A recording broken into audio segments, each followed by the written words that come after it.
Hey there and welcome to the channel. In today's video we are going to be looking at the latest earnings report for Alibaba, which some of you who've watched my videos before already know that I am a shareholder in Alibaba and have been for the past couple of years. Now in the video we'll be diving into the latest financials and also we'll be checking out my highlights from the earnings call. But before we get into it, I do want to show you the checklist that I use to analyze the companies that I talk about on this channel.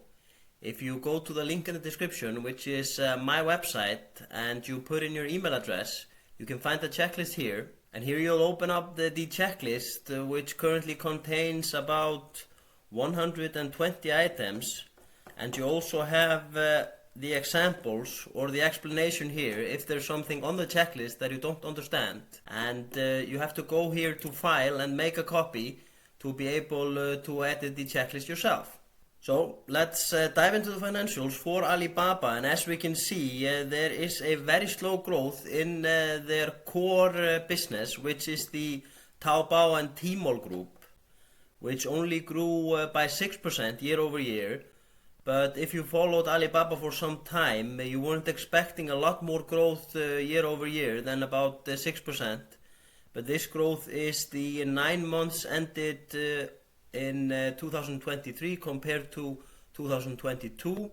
And the fiscal year for Alibaba actually ends in March. Now another ongoing disappointment for Alibaba is the Cloud Intelligence Group, which only grew by 3%. But there were some bright spots in the report where the Alibaba International Digital Commerce Group grew by 46%, but we'll go into more detail on which companies belong to that group later in the video. The Cariao Logistics Group grew by 27%, which is good to see as well, and the Local Services Group by 19%. The company then saw a 20% growth in Digital Media and Entertainment Group, and negative 2% in the other section. So if we look at the consolidated revenue, the company saw a 9% growth, which is something that we were expecting, at least if you are a long-term shareholder and you've been following the company for some time. It is also positive to see that the share-based compensation expense is down compared to last year, going down from 23 billion renminbi down to 11 billion renminbi.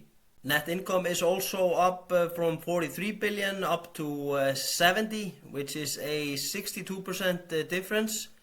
But the main thing that we want to check out is the difference in free cash flow. And as we can see here, there was almost no change in free cash flow between 2022 and 2023, which is very disappointing to say the least. And the company bought back less shares in the first 9 months of 2023 than they did the year before, which doesn't really make sense, seeing that the share price is much lower now than it was in 2022, or at least at a similar place.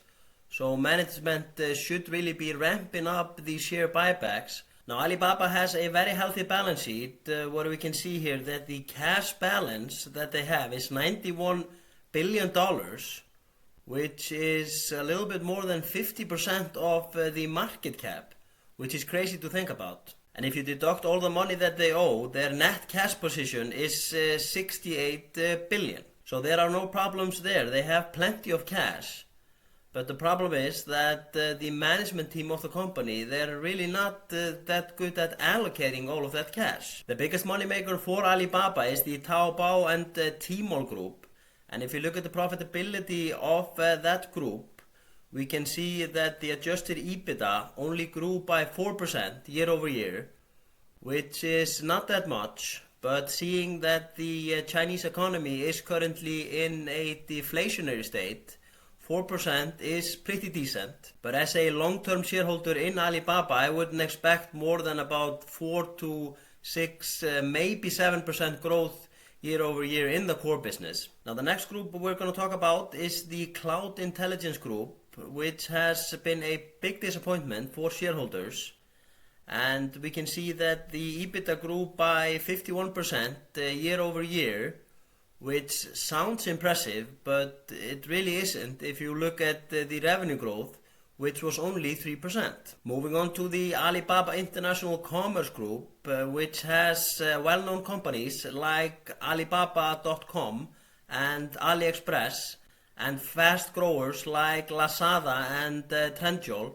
Now, like I mentioned in the beginning of the video, they saw a pretty impressive revenue growth, but their adjusted EBITDA actually is still very negative and was negative 42% year over year, which means that this segment is still losing way too much money. Now, for me personally, I find it really hard to understand why this company is, or why this group is still unprofitable.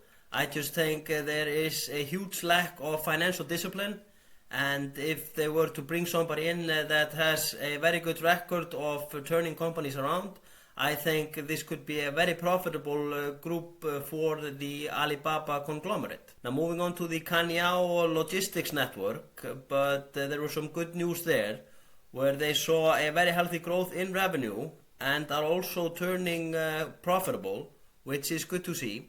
Now, moving on to the local services group, which consists of Eli.me and AMAP, is losing less money than they used to, but they're still losing way too much, in my opinion, and they should be able to ramp this one up so it starts actually producing some cash flow for the company instead of just continuously losing money. Another losing group for the company, which is the digital media and entertainment group, which consists of companies like Youku and Alibaba Pictures, but Youku is something similar to YouTube, but in China. They are also losing less money than they did a year ago, but they're still not profitable, which as a shareholder I'm not happy to see.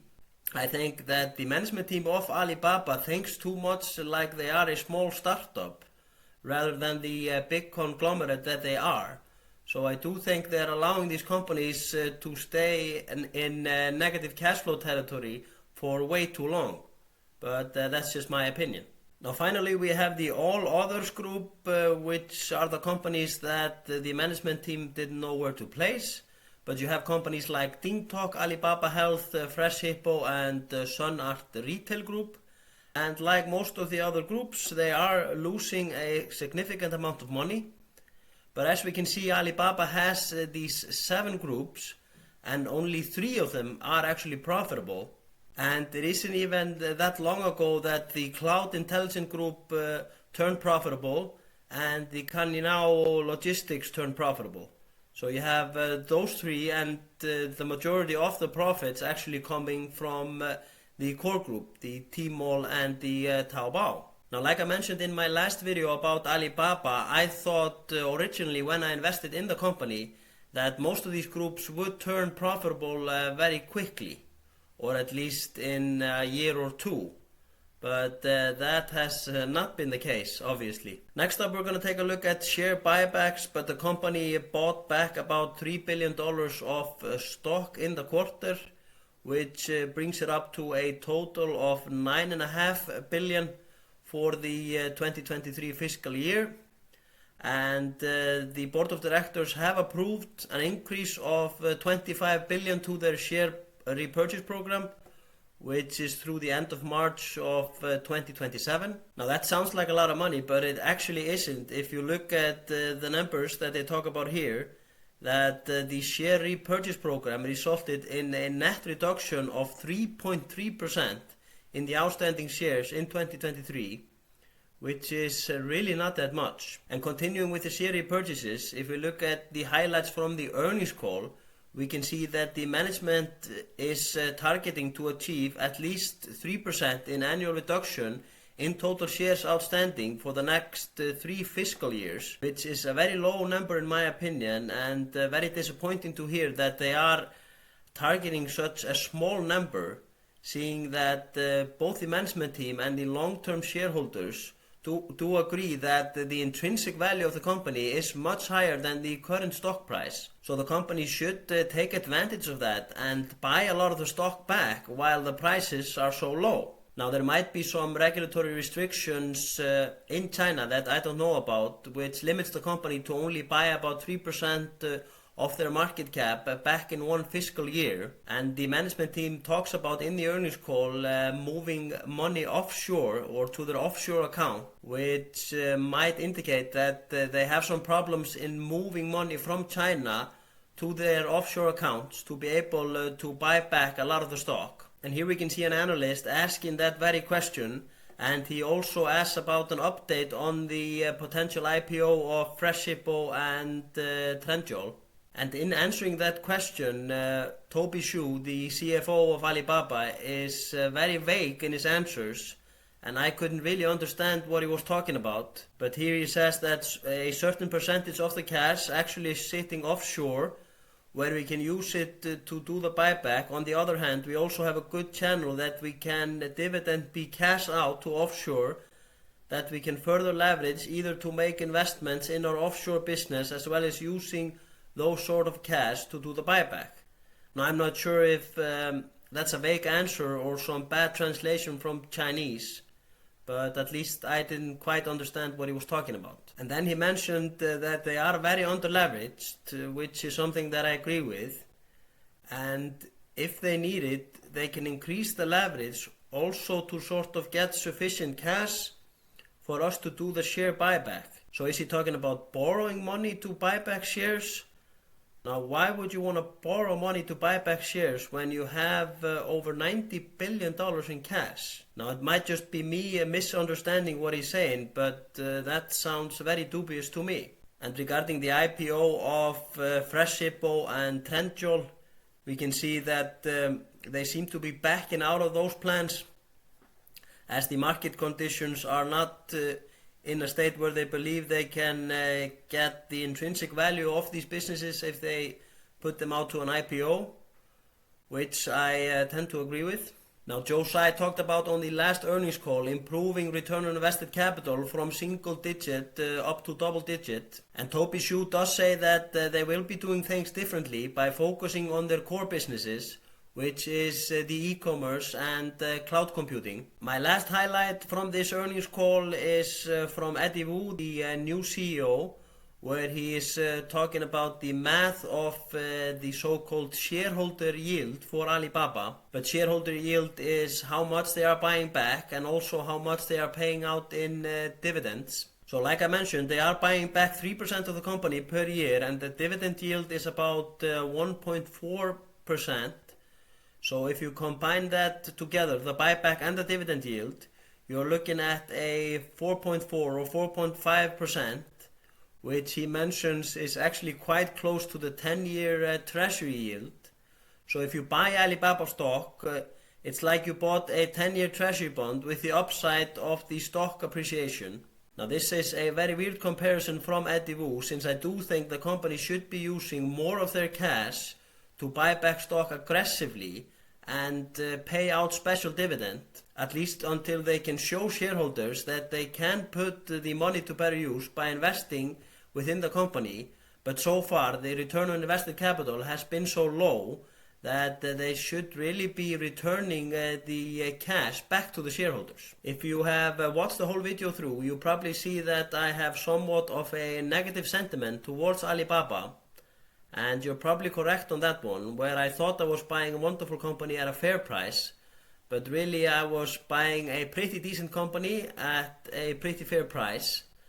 And I've thought of it like if you were to buy an apartment building, for example, for $1 million, and then later on you found out that the apartment building has some flaws, so it's only really worth about $700,000.